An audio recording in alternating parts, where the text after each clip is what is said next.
What's up, party people? G5 Productions in the place to be. Superman First Class in the mix. And today we're going to open up my replacement Ecoflow River Max to see if it works. Let's get it.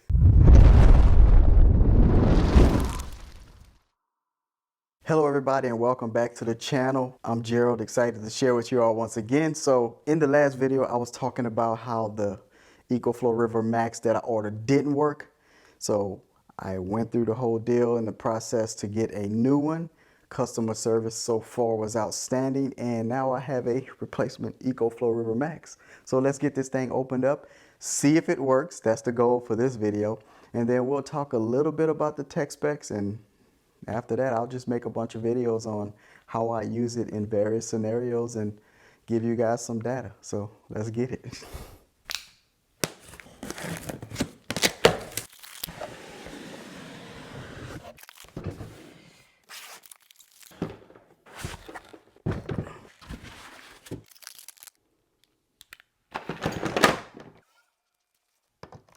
So there's all the stuff that was inside this box with the quick instructions on the back of it. If you want to know a little bit detail about all these cables and whatnot, just go and check out the video that I did of the unboxing. The goal for this video is really to see if this unit actually works. It is a replacement, so now comes the moment of truth. So let's grab an IEC cable, lift up the charge panel right here, and the moment of truth.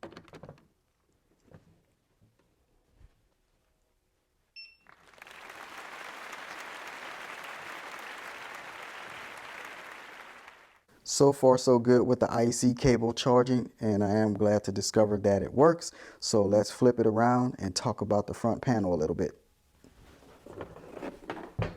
The first thing I noticed with the Ecoflow River Max, and it's pretty cool, and according to the instructions, you can turn this light off or change the color. Let's focus right now on the overall display and just talk a little bit about what does all these numbers mean. Now, first of all, I did consider the Jackery, but after doing some research, I did find that the Ecoflow River or the River Max is actually a better option in my opinion. To each his own, but here's what the numbers mean in the display. So this big number here is telling you how much time do you have to fully charge this unit, and it says 1 hour. And then over here with the circle thing going on, is showing you that it is currently charged at 34%.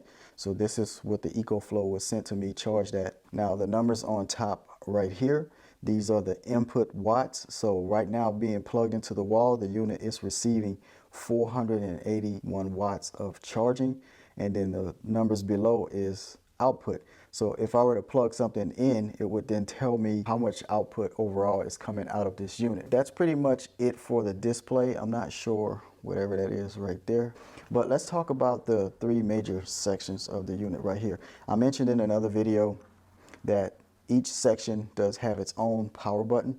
So for example, by simply plugging this in with the IEC cable, the unit automatically came on. So the middle button right here below everything is to turn it off.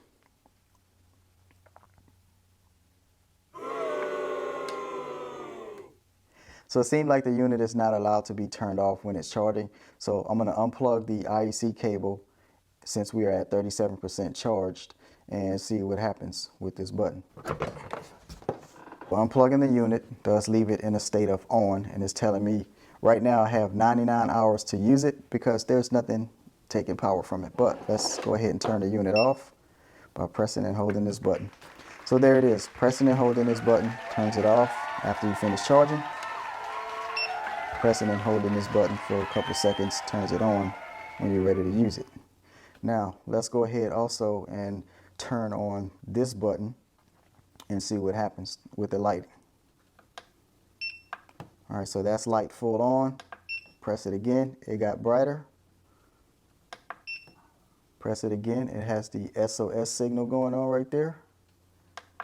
And press it again, it is off. So that could come in handy in some way or another, right? It is a off-grid type of device, so just another convenient thing about it. And you could use the light to light up your camp or your house or wherever you decide to use this unit. Now let's see if that will turn on independently if I turn off this. I think that this is a main power, but let's turn it off. And now let's see if the light will turn on independent from that.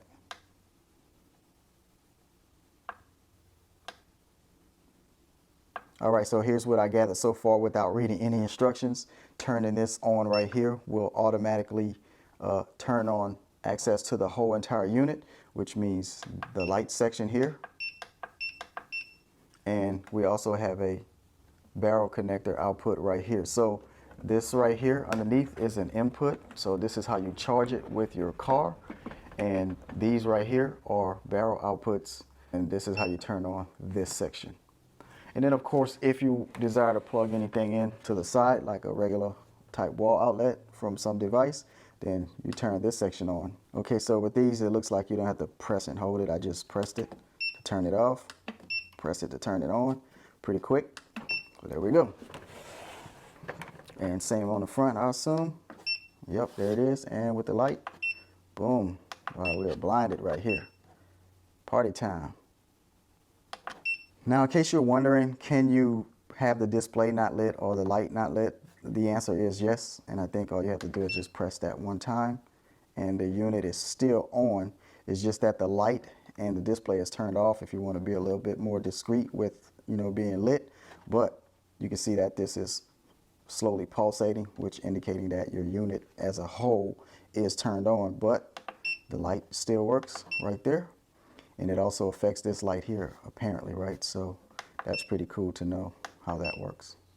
So turned off the light, the display came back on when I did that, and this one comes on as well, and we'll go back to blackout mode. And of course, we got to do all of that without the unit actually being plugged into the wall. So for this next test, I'm gonna go ahead and try out the car charging option with the included cable that came here. So let's do it. All right, so get this up in here in this power port and turn this on the side to access this cover here.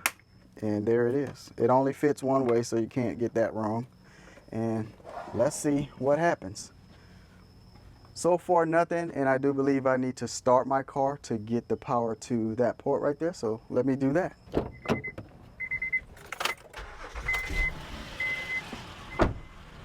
All right, so just like in the house, when we plugged it into the wall, once this receives power, it does charge up. And to get you guys a little bit closer on the numbers there, I'm gonna show you that it shows it has now 4 hours to charge, and that is most importantly due to now it's only getting like 92 watts of input, because this is a car charger versus your wall charger. And if you remember from inside, I was getting something like 400 and something watts, right? So yeah, a pretty big difference, but this is more or less like if you're traveling somewhere, this is a convenient way to just put this in the back of your car, plug it in and let it charge while you're driving. I think for me, the average drive from Dallas, for example, is about 2.5 hours. So that will be plenty time to charge, say on the way to a gig or on the way back from a gig, especially if I plan to use this in another application the next day. But again, that's where we're at so far with the car charging option. And of course, just like before inside, if you want to hide all these lights and everything going on, just press the button here. And I'm not sure if I could actually turn it all the way off in this condition. And it looks like it's not letting me because this light is still pulsating. And I think that's importantly due to it is in fact charging. So there it is. And so unplugging the unit, it will be able to turn off just as I did inside by simply pressing and holding this until the whole unit is turned off and we don't have access to turn on anything else, right? But again, if we do plug the unit in, it will power up and you can use any and everything while it's in a charging state, right? So once it comes on here in a couple of seconds, even if I turn off the display, then I still have access to everything else. So I just press that, the display is off, but I can still use all this other stuff, right? All right. In this next test, we're gonna see how the Ecoflow River Max fares with its included solar panel charging cable right here with the actual Ecoflow River Max, but I did purchase the solar panel as part of a bundle previously. So let's go ahead and hook that up. Just to give you guys a recap, it does hook only one way to one connection, so you can't really mess those up. If you want to know anything further about this panel right here, just check out the unboxing video that I put out earlier. So here's the charge port. And just like the car charging option, it's the same connector. So I'm just going to plug it in and see how it fares with the solar panel. And as you could see, the light did come on. So that means the solar panel's kicking in. But I'm going to get you guys closer to the River Max, because from what I can see here, it looks like this is suggesting or displaying that I have 23 hours to charge it. Well, now 25. So I have about 28 hours to charge this thing. It is currently at 38% charge, and it's showing that I'm only getting 13 watts of input because this is a solar panel, okay? No output, of course, because the unit is not charging anything here at the moment. So I won't be doing those tests until I get this Ecoflow River Max to full charge capacity, and I'll begin to test it in different scenarios on how I plan to use this at home or as a DJ, right? So if you're outside camping or whatnot, right, this is a good option to have available to you. Just gives you flexibility. So I can charge this with a solar panel, I can charge it in my vehicle, and of course I can charge it in my home. So that's a pretty good deal. Now, to give you all a perspective on what the day looks like today, it is cloudy, so the sun is just barely peeking through the clouds. However, the solar panel is absorbing at least some energy. So I mean, you know, if it came down to it and that was my only option due to, say, power outage at the house, and you know, the vehicle just wasn't there, I mean, this is a good option to just use it. So there it is. And just to double check that again, we're looking like it's fluctuating actually. So, you know, between 23 and 28, now it's 26 hours to charge, 38%, 14 watts of input. So that fluctuates based on how much sun is hitting this solar panel, right? So again, if you want to know more about that, you can check out the unboxing video and see exactly how I hooked that up. What happened just now was, while the unit was plugged in, the display went off, the light went off, and then the fan kicked on. So I think the unit is designed to, as it receives heat, especially when batteries are charging, right, it will turn itself off and start the cooling process. So the fan varies according to the temperature of the unit at the time, and I do hear it rising. Listen to this.